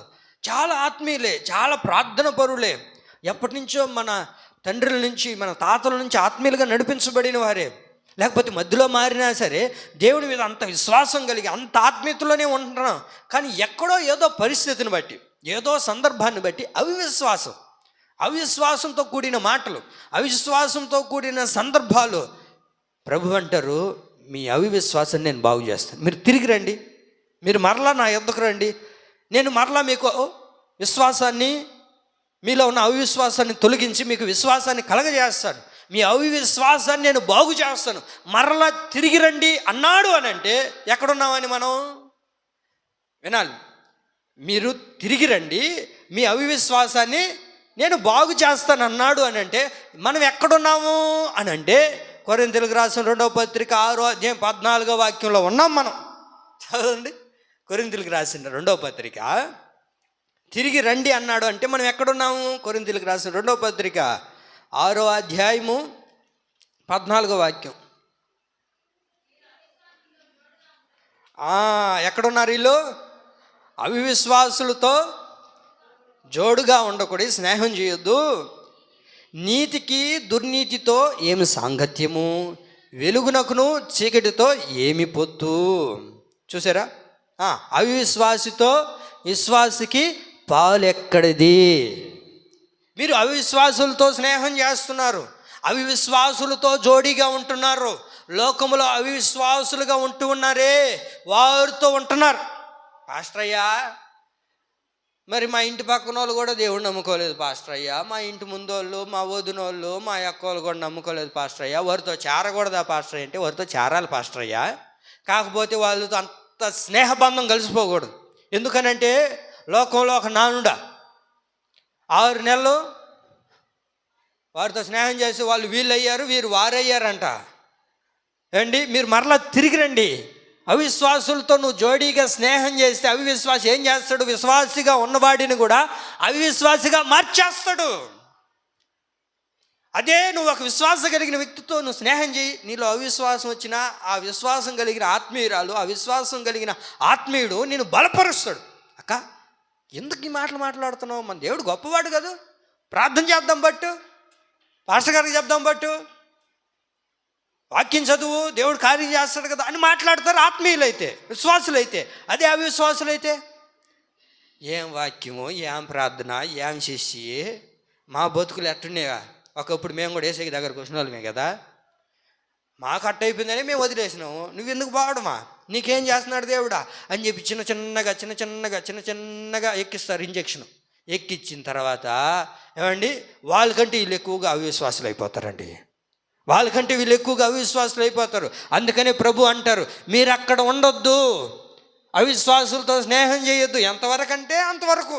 వదిన అంటే వదినే, అంతకి ఎక్కువ మించి వారితో వెళ్ళామా వారిని మనల్ని కూడా మార్చేస్తారు, వారు మనల్ని కూడా మార్చేస్తారు, మన బ్రతుకుల్ని మార్చేస్తారండి. కనుకనే ప్రభు అంటారు, మీరు తిరిగి రండి, మీలో ఉన్న అవిశ్వాసాన్ని నేను బాగు చేస్తాను, మీలో ఉన్న అవిశ్వాసాన్ని నేను బాగు చేస్తాను. వారితో స్నేహం చేయదు. మీరు ఇశ్రాయేల్ ప్రజలు కానాను దేశానికి వెళ్ళకుండా పోవడానికి, ఆగివేయబడడానికి గల కారణం ఏంటి? హెబ్రీ పత్రికలో ఉంటుంది. ఏంటో తెలుసండి, వారిలో ఉన్న అవిశ్వాసమే వారిని ఆపివేసిందంట. వారిలో ఉన్న అవిశ్వాసమే కానానుకు చేరనీయకుండా చేసింది. మనలో ఉన్న అవిశ్వాసమే దేవుని రాజ్యానికి పోనీయకుండా చేసేస్తుంది. అవిశ్వాసం అంతా ప్రమాదకరమైంది. అవిశ్వాసం సంఘానికి దూరం చేస్తుంది. అవిశ్వాసం ఒక ఆత్మీయ సహవాసానికి దూరం చేస్తుంది. అవిశ్వాసం సేవకులతో కానివ్వండి, ఆత్మీయులతో కానివ్వండి, దేవునితో కానివ్వండి, సంఘంతో కానివ్వండి స్నేహం చేయకుండా దూరం చేస్తుంది అవిశ్వాసం. ఈ అవిశ్వాసం చివరికి ఏం చేస్తుందయ్యా అని అంటే అగ్నిగుండంలోనికి తీసుకుని వెళ్తుందంట. ప్రకటన గ్రంథంలో ఉండదు. అవిశ్వాసులు అందరూ ఎక్కడ ఉంటారు అని అంటే అగ్నిగుండంలో ఉంటారు అని రాయబడింది. ఎక్కడ ఉంటారు? అవిశ్వాసులంతా అగ్నిగుండంలో ఉంటారు. కనుక మనం అగ్నిగుండంలోనికి వెళ్ళకూడదు అన్నదే దేవుని యొక్క ఆశ. మనం అగ్నిగుండంలో అక్కడికి వెళ్ళిపోకూడదని, అక్కడ నివసించకూడదనేదే ప్రభు యొక్క ఆశ. కనుక మరలా మీరు తిరిగిరండి. ఏదో తెలుసో తెలియకో మీరు ఇలా వెళ్ళిపోయారు, మీరు అలా ఉండకూడదు. మరలా మీరు తిరిగి రండి, మరలా మీరు నా యొద్దకు రండి. నేను మీకు ఏం చేస్తాను చెప్పండి, నేను మిమ్మల్ని బాగు చేస్తాను. అవిశ్వాసములో నుండి ప్రభు మనల్ని బాగు చేయబోతూ ఉన్నాడు. అయ్యా, ఇంతటికీ అవిశ్వాసం కలిగింది. ఇప్పుడు విశ్వాసంలో మేము కొంచెం ఎదగాలి అని అంటే, విశ్వాసం కలగాలి, విశ్వాసంలోనికి రావాలి, విశ్వాసంలో స్థిరపడాలి అంటే మనం ఏం చేయాలి? వాక్యం చెప్పండి. విశ్వాసంలో స్థిరపడాలి, విశ్వాసంలో ఎదగాలి, విశ్వాసం మనలో సన్నగిలిపోకుండా అది విశ్వాసం కలగాలి అంటే మనం ఏం చేయాలి? రోమపత్రికలో 10వ అధ్యాయం 7వ వాక్యంలో ఎలా కలుగుతుంది విశ్వాసము? వినుట వలన విశ్వాసము కలుగును. నువ్వు వినాలి, దేవుని మాటలు వినాలి, ఆయన వాక్యాన్ని వినాలి, ఆయన స్వరం వినాలి. ఆయన ధ్యానిస్తూ ఉన్నప్పుడే వినుట వలన విశ్వాసము కలుగుతుంది. ఆమేన్. వినాలి. అవిశ్వాసులతో సాంగత్యం చేస్తే అవిశ్వాసం మాట్లాడతారు కనుకనే దేవునితో సాంగత్యం చేస్తే విశ్వాసముతో కూడిన మాటలు ప్రభు మాట్లాడతారు. ఆ విశ్వాసముతో కూడిన మాటలు ప్రభు మనతో మాట్లాడుతున్నప్పుడు ప్రతిరోజు మనల్ని మనం విశ్వాసంలో సన్నగిలిపోకుండా అభివృద్ధి చెందుతామండి. అబ్రహాం, నీ వయసు ఎంత? నా వయసు అయ్యా రేపో మాపో కాటికి కాలు చాపే వయసు అయ్యా. ఎన్ని సంవత్సరాలు అయ్యా? 100 సంవత్సరాలు. ఈ 100 సంవత్సరాల్లో ప్రభు ఇచ్చిన వాగ్దానం నెరవేర్చబడకుండా పోయిందా? ఆ 100 సంవత్సరం వరకు దేవుని కొరకు ఎదురు చూశాడా లేదా? మరి చూడ్డాన్ని బట్టి దేవుడు అతని జీవితంలో కార్యం చేశాడు కదా. రోమపత్రిక 4వ అధ్యాయం 19వ వాక్యంలో అదే అంటారు. చదువుతారా? రోమపత్రిక 4వ అధ్యాయము చూడండి. మరియు అతడు విశ్వాసమందు బలహీనుడు కాక రమారమి 100 ఏండ్ల వయసు కలిగిన వాడయుండి అప్పటికి తన శరీరమును మృతమైనట్లుగా శార గర్భమును ఆలోచించిన కానీ అవిశ్వాసం వలన దేవుని వాగ్దానమును గురించి సందేహించలేదు. ఆయన ఆలోచన ఏంటంటే, అరే దేవుడు మనకు ఒక విశ్వాసాన్ని కలగజేశాడు, ఒక వాగ్దానం ఇచ్చాడు. నేను రేపో మాపు పోతానేమో, శరీరం సహకరించదేమో, ఇట్లా ఉంది కదా అని ఆలోచించాడే కానీ ఏనాడు కూడా దేవుడిచ్చిన మాటను ఎక్కడ అవిశ్వాసం చోటు చేసుకోలేదండి. దేవుడిచ్చిన మాటలు ఎక్కడ సందేహించలేదు. అందుకే రాయబడింది, అబ్రహాము విశ్వాసమందు బలహీనుడు కాక. రత్నమ్మ అని ప్రభు చూసినప్పుడు రత్నమును గురించి ప్రభు చెప్పాలి. ఏమని? బలహీనులు కాక. విశ్వాసమందు బలహీనులు కాకూడదండి. మనం ఆ బలహీనతలోనికి వెళ్ళిపోకూడదు. ఎంతటిదైనా రాని, ఎంతటి సమస్య అయినా ఎదురవని ప్రభు ఖచ్చితంగా దానిలో నుంచి మనల్ని దేవుడు బయటకు తీసుకుని వస్తాడండి. మనల్ని ఏం అక్కడే నిలబెట్టేయడు.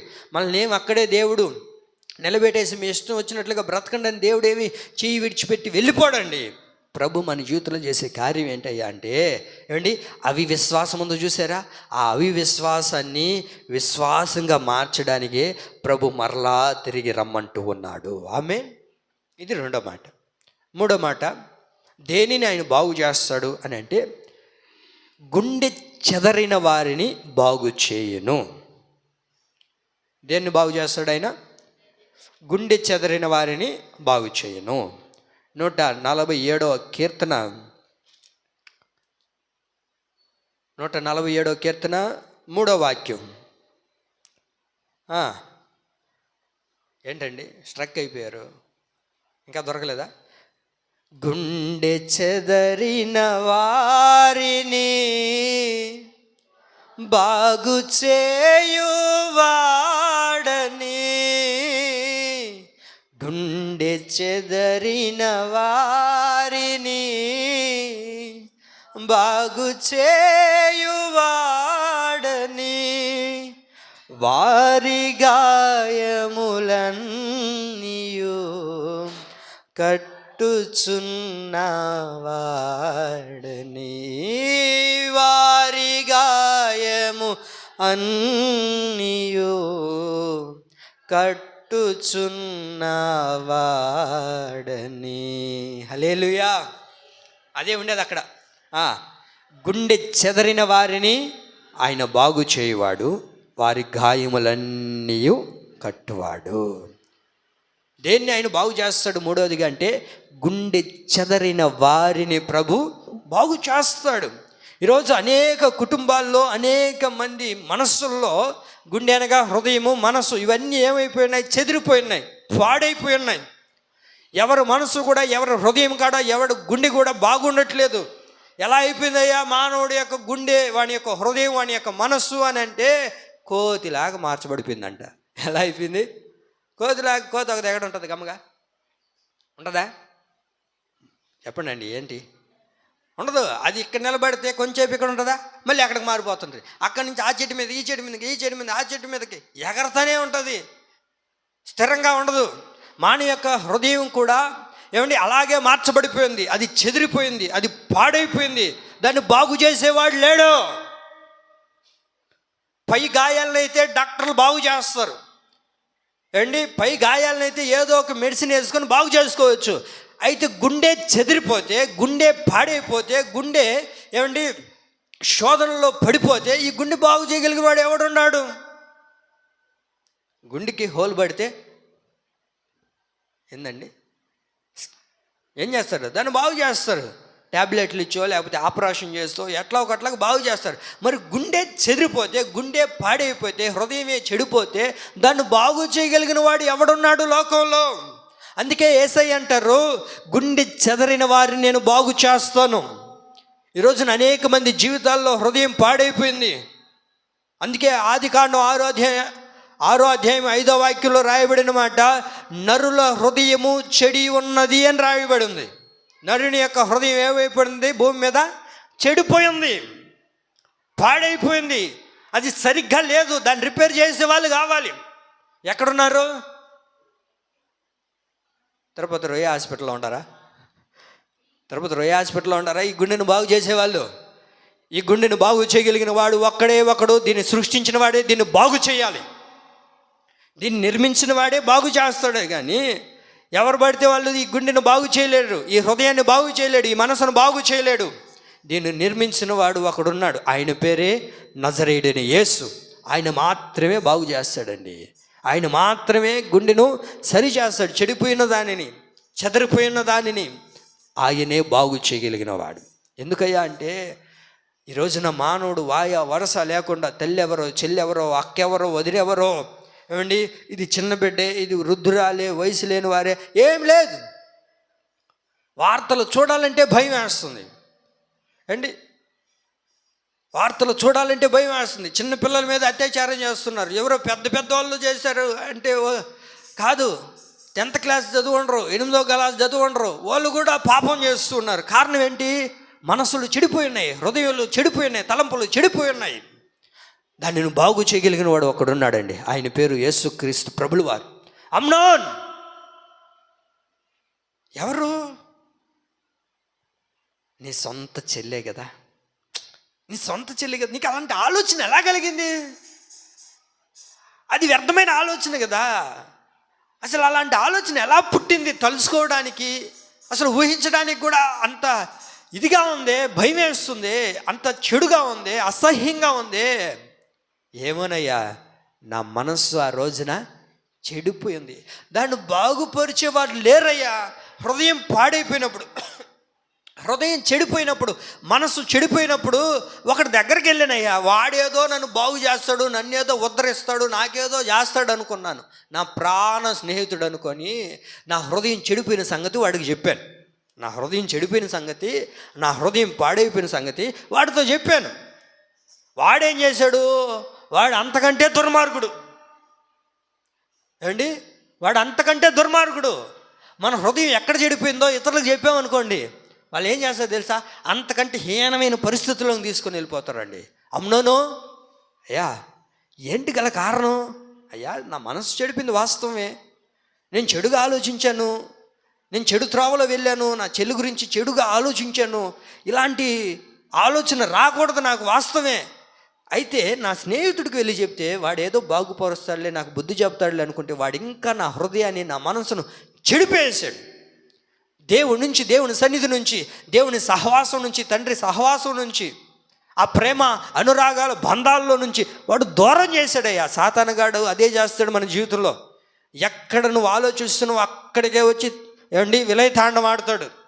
ఎక్కడ నీ మనసు చెడిపోతుందో, ఎక్కడ మన మనసులు మోసపడుతున్నాయో అక్కడే వచ్చి కూర్చొని మన మనసును చెడిపేస్తూ ఉంటాడండి. నేను అంటాను, అమ్నోను వెళ్ళి తన స్నేహితుడికి చెప్పినప్పుడు ఏం చేశాడు స్నేహితుడు? వానికి ఇంకా నూరు పోస్తున్నాడు, ఎలా చెయ్యాలి, ఎలా ఉండాలి. ఏమండి, చెడిపోయిన హృదయాన్ని మరింతగా చెడిపేస్తుంది లోకం. ఇప్పటికే మానవుని ఆలోచనలు మారిపోయాయి, ఏమండి చెడిపోయి ఉన్నాయి. ఆ చెడిపోయిన దాన్ని ఇంకా లోకం ఏం చేస్తుంది? చెడిపేస్తుంది. మనుషులు కూడా చెడిపేస్తున్నారు. అసలు నా నోటితో చెప్పలేను కానీ ఎన్ని విషయాలు మనం గమనిస్తున్నాం, ఎన్ని విషయాలు చూస్తున్నాం. ఏంటి, భార్యాభర్తల మధ్యలో మనసు చెడిపోవడం ద్వారా ఎన్ని అతిక్రమాల్లోనికి వెళ్ళిపోతున్నారు. నువ్వు చెప్పాల్సింది మనుషులతో కాదు, నీ మనసు చెడిపోతుందా? వాక్యమే ఉంటుంది, నరుల హృదయము చెడిపోయింది భూమి మీద. చెడిపోయినప్పుడు నువ్వేం చేయాలి? నిన్ను బాగు చేయగలిగిన దేవుని దగ్గరకు చెప్పాలి. ప్రభువా, ఏమండి ప్రభువా, ఒక అమ్మాయిని చూసినప్పుడు నాకు ఎందుకు ప్రేమ కలుగుతుంది. ప్రేమ అనేది ఏమండి ఒక అబద్ధం ఈ లోకంలో. ప్రేమ అనేది ఒక అబద్ధం ఈ లోకంలో. ఎవడు నిజాయితీగా ప్రేమించేవాడు లేడండి. మనం అందంగా ఉంటే ప్రేమిస్తారు, మన దగ్గర డబ్బు ఉంటే ప్రేమిస్తారు, మనకు ఒక పలుకుబడి ఉంటే ప్రేమిస్తారు. నల్లగా వికారంగా తిరుగుతుంటే ప్రేమిస్తారా? మంచిగా ఎర్రగా ఉండి మంచి డ్రెస్ వేసుకొని తిరుగుతుంటే ఓ ఊరంతా మనదే, ఎన్ని ఊర్లు ఉంటే అన్ని మనవే, కాలేజీలు మనవే. ఎందుకు? అందం కదా. అదే అందం పోయిందనుకో ప్రేమిస్తారండి? చూడగలుగుతారా? పెళ్లి చేసుకున్నప్పుడు ఎంత ప్రేమ అనురాగాలతో ఉంటారు. ఇద్దరు బిడ్డలు కలిగిన తర్వాత ఒక 10 సంవత్సరాలు 20 సంవత్సరాలు అయిన తర్వాత అదే ప్రేమ భార్య మీద చూపించగలుగుతున్నారా? లేదే. కారణం ఏంటంటే మనుషుని యొక్క హృదయం చెడిపోయిందండి, పాడైపోయింది. అలా పాడైపోయినప్పుడు ఎవరి మీద నీకు ఏదైనా ఆలోచన కలిగినప్పుడు ప్రభు దగ్గర మోకరించి, ప్రభువా నా గుండె, నా మనసు చెడిపోతుందయ్యా, ఇలాంటి ఆలోచన నేను చేయకూడదు కదా ప్రభువా, ఇలాంటి ఆలోచన నాకు రాకూడదు కదా ప్రభువా, అసలు నేనేంటి ప్రభువా, నా గుండె చెదిరిపోతుందయ్యా, దీన్ని నువ్వు బాగు చేయి. పై గాయాన్ని అయితే మనిషి బాగు చేస్తాడు, కానీ హృదయమే పాడైపోతే, హృదయమే చెడిపోతే, హృదయమే నాశనం అయిపోతే ఎవడు బాగుపరుస్తాడు? దాన్ని బాగుపరచగలిగిన దేవుడు ఒకడున్నాడండి. ఆయన దగ్గరకు వచ్చి కూర్చొని, ప్రభువా సరిచేయ్యా, బాగు చేయ్యా. అమ్నోను అది చేయలేకపోయాడండి. అమ్నోను అది చేయలేకపోయాడు. జీవితాన్ని పాడు చేసుకున్నాడు, జీవితాన్ని నాశనం చేసుకున్నారు. స్నేహితులకు చెప్పి, వాళ్ళకి చెప్పి, వీళ్ళకి చెప్పి. కరెక్ట్ అయింది కాదు. అదే అమ్నోను దావీదు దగ్గరికి వెళ్ళి మోకరించి, తండ్రి నా ఆలోచన ఇలా ఉంది, నాకు త్వరగా పెళ్లి చేయండి. చేయడా? అంగవైభవంగా మంచి రాణిని తీసుకొని వచ్చి చేసి ఉండడండి, అనేది చేయలేకపోయాడని. చెప్పవలసిన వారికి చెప్పాలి. మనల్ని ఎవరు బాగు చేస్తారు, మనకి ఎవరు ఈ పరిస్థితిని బయట తీసుకుని వస్తారు అనే వాళ్ళకి చెప్పరు. ఒకవేళ చెప్తే మనం ఏదైనా గద్దించామనుకోండి, బ్రదర్ సిస్టర్ అది చేయకూడదమ్మా, మనకు అది తగింది కాదు అంతేలే, మమ్మల్ని అడుగుతారు, మమ్మల్ని అంటారు. ఇదొకటి. మళ్ళీ ప్రియులారా, అమ్నోను అది చేయలేకపోయాడు కనుకనే తన జీవితాన్ని చేతులారా తానే నాశనం చేసుకోగలిగారు. ఎవరు చంపారయ్యా అమ్నోన్ని అంటే ఎవరో పరాయి వాళ్ళు చంపలేదండి, తోడబుట్టిన తమ్ముడే అతని చేతుల్లోనే చావడానికి బానిసలైపోయారే. ఎంత ఘోరమైన పరిస్థితి. కారణం ఏంటంటే హృదయం చెడిపోయింది. అందుకే ఇర్మియా గ్రంథం 17వ అధ్యాయము 9వ వాక్యంలో ఉంటుంది, చదువుతారా? ఇర్మియా గ్రంథం 17వ అధ్యాయము 9వ వాక్యం. హృదయం అన్నిటికంటే మోసకరమైనది, అది వ్యాధి కలిగింది ఓకే, కానీ అది ఎలాంటిదంట ఘోరమైంది. అయ్యా కొట్టాడయ్యా అంటే ఓకే, కొంతమంది చెప్తారు కదా, ఘోరంగా కొట్టాడయ్యా అంటే చాలా ఎక్కువగా. హృదయం ఎలాంటిదంట? వ్యాధి కలిగింది కాదు, ఘోరమైన వ్యాధి కలిగింది, చాలా ప్రమాదకరమైనదండి. దీన్ని బాగు చేయగలిగిన దేవుడు ఒకడు ఉన్నారు. ఆయన దగ్గరికి వస్తేనే రిపేర్ చేస్తాడు. ఆయన దగ్గరికి రాకుండా ఎవరో రిపేర్ చేస్తారులే, ఎవరో బాగు చేస్తాడులే అని చెప్పి వాడి దగ్గరికి వెళ్ళి వీళ్ళ దగ్గరికి వెళ్ళి నీ కూర్చొని నీ హృదయంలో ఉన్న ఆశలేంటో, నీ హృదయం ఎక్కడ చెడిపోయిందో అవన్నీ చెప్తే వాళ్ళు ఇంకా నిన్ను నాశనం చేస్తారే కానీ నీ హృదయాన్ని బాగు చేయడండి.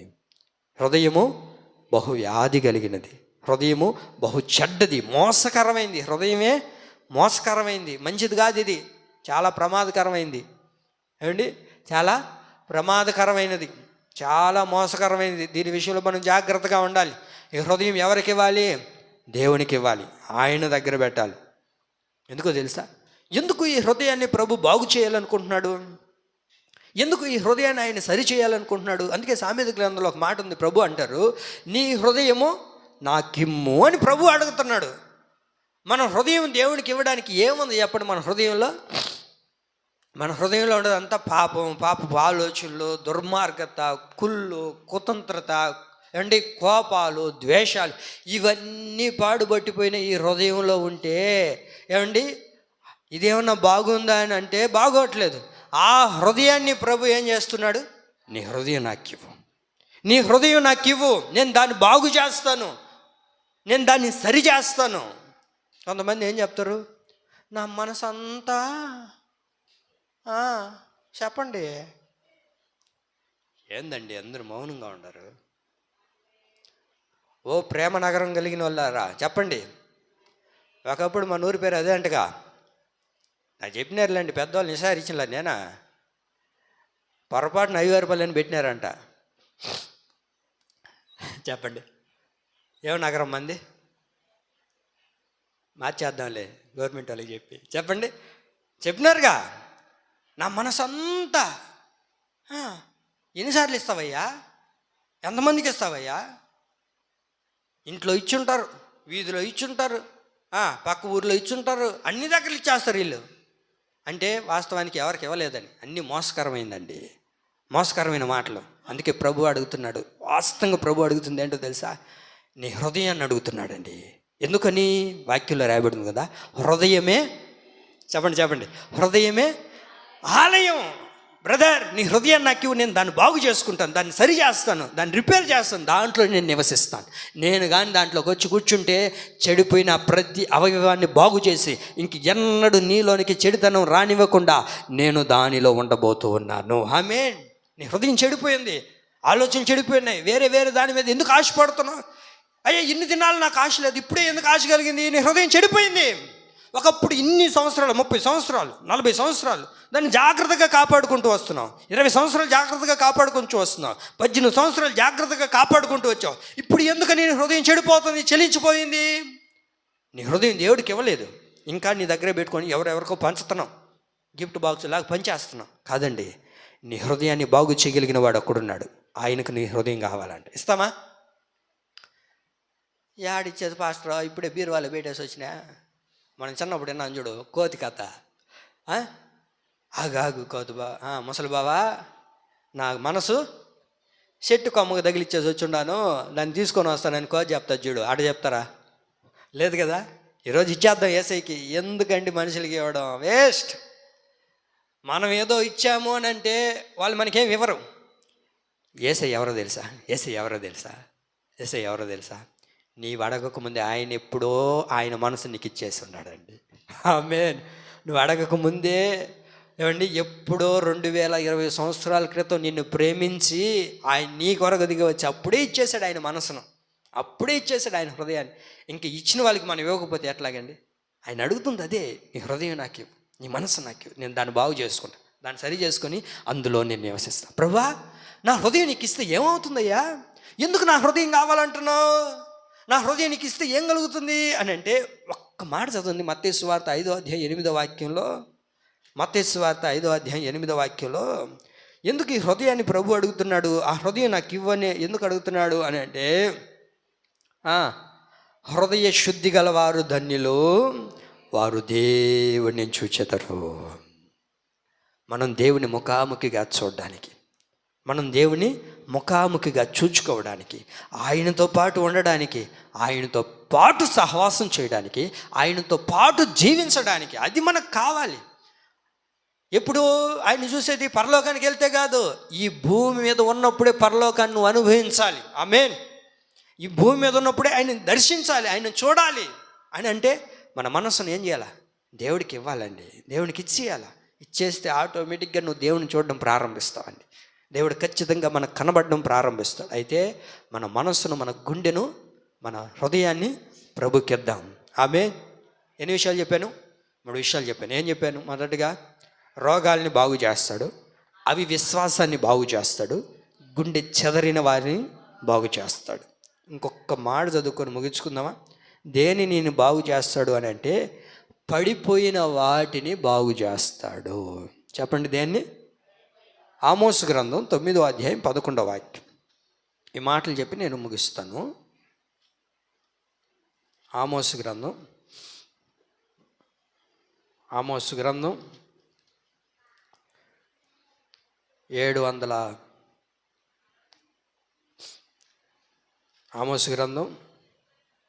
9వ అధ్యాయం 11వ వాక్యం, 760 నెంబర్ పేజీ. పడిపోయిన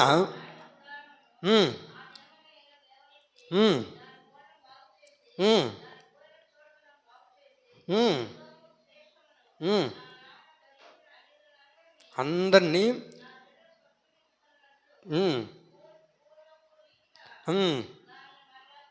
చాలండి. పడిపోయిన దావీదు గుడారమును నేను మరలా బాగు చేస్తాను.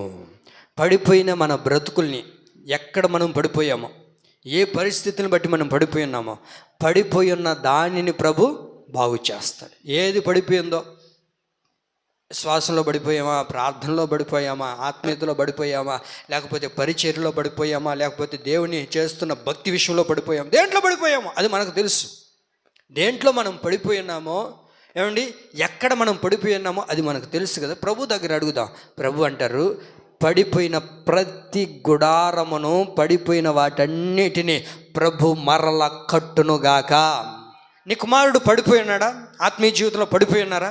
ప్రభు మరలా వారిని కట్టబోతూ ఉన్నాడు. నీ భర్త పడిపోయి ఉన్నాడా? పడిపోయి లేకపోతూ ఉన్నాడయ్యా. ఒకప్పుడు బాగా కట్టబడిన భర్తనయ్యా, ఈరోజు పడిపోయి ఉన్నాడా? ప్రభు మరలా కట్టబోతూ ఉన్నాడు. ఆమేన్. నీ కుటుంబం పడిపోయిందా? బిడ్డలు పడిపోయి ఉన్నారా? లేకపోతున్నారా? ప్రభు అంటారు, పడిపోయిన గుడారము నేను మరలా కడుతాను. పడిపోయిన మన జీవితాల్ని మరలా ఆయన కట్టబోతూ ఉన్నాడండి. మరలా ప్రభు కట్టబోతూ ఉన్నాడు. పడిపోవద్దు. ఎందుకు పడిపోతున్నారు ఈ రోజున అంటే, హెబ్రీ పత్రిక 4వ అధ్యాయం 11వ వాక్యంలో అవిధేయత వలన వారు పడిపోతూ ఉన్నారంట. అవిధేయత వలన పడిపోకుండా మనం జాగ్రత్త పడాలని వాక్యం సెలవిస్తుంది. అవిధేయత ఎక్కడ మనలో చోటు చేసుకుంటుందో అప్పుడు పడిపోతాం ఆటోమేటిక్గా. అవిధేయత వచ్చిందా? వినాలి. అవిధేయత వచ్చిందా ఆటోమేటిక్గా పడిపోతుంది. అవిధేయత కుటుంబంలో కలిగిందా పడిపోతుంది. వినాలి నా మాటలు, నేను ముగిచ్చేస్తున్నాను. అవిధేయత చోటు చేసుకుంటే ఖచ్చితంగా పడిపోతారండి. బిడ్డలు తల్లిదండ్రులకు అవిధేయత చూపారనుకోండి, ఖచ్చితంగా పడిపోతారు. కోడలు అత్తకి అవిధేయత చూపిందా పడిపోతుంది. ఈరోజు కోడలే రేపు అత్త అవుతుంది. ఏమండి, ఏ ముంతతో కొలుస్తామో అదే ముంతతో మనకు కూడా కొలుస్తారు. ఒకప్పుడు మీరు అందరూ కూడా మీ అత్త మీ మామూలకి ఎంత అణిగిమణిగి ఉన్నారు. ఈరోజు ఏమండి, ఈ రోజున్న పరిస్థితులు, ఈ రోజున్న జనరేషన్ ఎలాగైపోయారు, ఏదైనా ఒక మాట అంటే కుటుంబాన్ని కట్టుకోలేకపోతున్నారు, కుటుంబాన్ని పాడు చేసేసుకుంటున్నారు. ఒక మాట అనకూడదు భర్త, లేకపోతే అత్త ఒక మాట అనకూడదు. నన్ను ఎందుకు అంటావు, మీ కాడ పడ్డానికే మేము వచ్చింది, మీ దగ్గర చెప్పండి ఏమంటారు, మీ దగ్గర అడిగించుకోవడానికే మేము వచ్చిందా, అందుకే మేము పెళ్లి చేసుకునిందా. వాక్యం ఏమంటుందో తెలుసా? జ్ఞానవంతురాలు తన ఇల్లును కట్టుకుంటుంది, మూఢురాలు తన ఇల్లును ఓడబెరుక్కుంటుంది. పడిపోతున్నాము అని అంటే ఎక్కడో అవిధేయత చూపుతున్నావు బ్రదర్, సిస్టర్, ఎక్కడో అవిధేయత చూపుతున్నావు. అవిధేయతను బట్టే త్రొట్టిల్లిపోతుంది ఈ రోజున కుటుంబం. అండి, అవిధేయత అత్తకి అవిధేయత చూపుతున్నారు, సంఘానికి అవిధేయత చూపుతున్నారు, భర్తకి అవిధేయత చూపుతున్నారు, వాక్యానికి అవిధేయత. దేవునికి అవిధేయత చూపితే పడిపోవడమే కానీ నిలబడడం ఎక్కడుంటుందండి? ఎందుకు పడిపోతున్నారు అని అంటే అవిధేయత. నా దేవుని ప్రియులారా, నిజమే, దావీదు గుడారం పడిపోయింది కాదనట్లేదు, కానీ ప్రభు అంతటితో విడిచిపెట్టలేదండి. దావీదు, పడిపోయిన నీ గుడారాన్ని ఒకప్పుడు అవిధేయత చూపాడు దావీదు. ఒక్క అవిధేయత వల్లనే, దావీదు చూపిన అవిధేయత వల్లనే ఏమండి 3 బిడ్డలు పతనానికి దారైపోయారు. వింటున్నారా నా మాటలు? దావీదు చూపిన అవిధేయతను బట్టే 3 బిడ్డలు భూమి మీద లేకుండా పోయారు. ఆ తర్వాత మరలా తన అవిధేయతను తెలుసుకొని ప్రభు దగ్గర గోజారి రాత్రింపగలు ఏడ్చి ప్రభు పాదాలు పట్టుకొని, ప్రభువా నిజమేనయ్యా అని యేసయ్య దగ్గర తన అవిధేయతను విడిచిపెట్టి ఒప్పుకున్నాడు కనుకనే తర్వాత తన కుమారుడైన ఎవరు సొలొమోన్ని ప్రభు రాజుగా నిలబెట్టాడు. అప్పటికే పడిపోయింది ఆయన గుడారం, పడిపోయింది కదా, ఇంక లేపుకోలేవులే, ఇంకెందుకులే అని వెళ్ళిపోలేదండి. అవిధేయత చూపలేదు దేవుడికి, విధేయత చూపాడు గనుకనే పడిపోయిన తన గుడారాన్ని మరలా ప్రభు కడుతూ ఉన్నాడండి. ఎప్పుడు మనం సేవకులకు కానివ్వండి, సంఘానికి కానివ్వండి, దేవునికి కానివ్వండి, ఇంట్లో ఉన్న భర్తకి కానివ్వండి, భార్యకి కానివ్వండి, అవండి మన ఇంట్లో ఉన్న పెద్దలకి ఎప్పుడు మనం అవిధేయత కాకూడదండి. ఎవరు నిన్ను బాధ పెట్టరు, నిన్నేదో పాడు చేయాలని ఎవరు మనకేం చెప్పరు. అణిగి మనకి ఉన్నంత కాలం ప్రభు ఖచ్చితంగా ఆ కుటుంబాన్ని కట్టడం ప్రారంభిస్తాడండి. కోడలు ఏదైనా చేస్తే, అత్త ఏదైనా చెప్పినప్పుడు వ్యతిరేకంగా తిరగకూడదు అండి. అల్లుడు ఏదైనా చేస్తే, మామ ఏదైనా మాట్లాడినా, లేకపోతే బిడ్డలు ఏదైనా చేస్తున్నప్పుడు తల్లిదండ్రులు ఏదైనా మాట్లాడినా వాళ్ళకి వెదురు తిరగకూడదు. దానికి లోబడి అలాగేనండి చేస్తాం, ఏదో తెలియక అయిపోయిందని చెప్పాలే కానీ నా అంతటి జ్ఞానవంతులు లేరు, నాకెందుకు నువ్వు చెప్పేది అన్నట్లుగా మాట్లాడితే ఆ గుడారం నిలబడదండి. ఆ గుడారం ఎప్పుడో పడిపోతుంది, ఎప్పుడో పతనం అయిపోతుంది. ఎంతవరకు చెప్పగలుగుతాం చెప్పండి? ఎన్సీసీలం తల్లి చెప్పవలసిన అంతవరకు మన బాధ్యతగా చెప్పగలుగుతాం. అంతకు పై మించి మన మీద తిరగబడ్డారా చేతులు ఎత్తేస్తాం. ఎందుకనండి ఇంకా అప్పటి వరకు మనం చూస్తూ ఉండడమే, ఇంకేం చేయలేం మనం. దావీదు అలా చేయలేదండి. దేవుని దగ్గరకు వచ్చి తన అవిధేయతను విడిచిపెట్టాడు కనుకనే ఎక్కడ తను పడిపోకుండా ఆ గుడారాన్ని ప్రభు మరలా కట్టాడు. ఎక్కడ మన గుడారాలు పడిపోయాయో, ఏ పరిస్థితిని గుడారాలు పడిపోయాయో ప్రభు మరలా దాన్ని కట్టునుగాక, మరలా ప్రభు దాన్ని స్థిరపరచునుగాక, ఆయన చేతులతోనే నిలబెట్టునుగాక. ఆమేన్. ఒక మాట చెప్పండి మీ పక్కన వాళ్ళతో, మీ ముందు కూర్చున్న వాళ్ళతో, ప్రభు సమస్తాన్ని నీకు బాగు చేయబోతున్నాడు అని చెప్పండి. మీ పక్కన వాళ్ళు చూసుకొని చెప్పుకోండి, ఏం గొడవలు ఉన్నట్టున్నాయే. సమస్తాన్ని నీ కుటుంబంలో బాగు చేయబోతున్నాడు. సమస్తాన్ని ప్రభు నీ కుటుంబంలో బాగు చేయబోతున్నాడు. సమస్తాన్ని ప్రభు, 1 కాదు 2 కాదు, ఎక్కడెక్కడ ఏదేది ఉందో సమస్తాన్ని నా దేవుడు బాగు చేయునుగాక. పరిశుద్ధాత్మ దేవుడు ఈ మాటలు మన హృదయంలో నీరు కట్టి ఫలింపజేసి అట్టి రీతిగా నడిపించునుగాక. ఆమేన్.